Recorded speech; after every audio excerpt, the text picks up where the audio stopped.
หลายไหม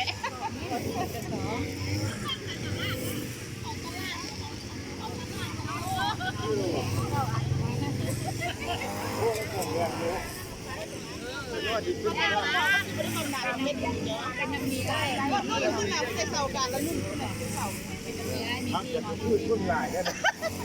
พูดหลายไม่ได้เพราะว่าเสื้อสีแดงเป็นธรรมดาว่าหลายชื่อไอ้นอดจะได้ขึ้นหัวหน้าเขาเนี่ยไปเบี้ยให้เจ้าก่อนเลย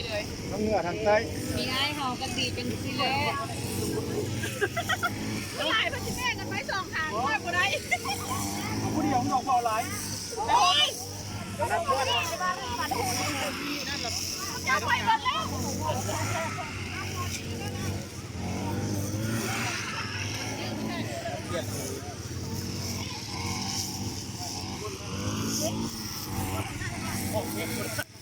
คนออกงาน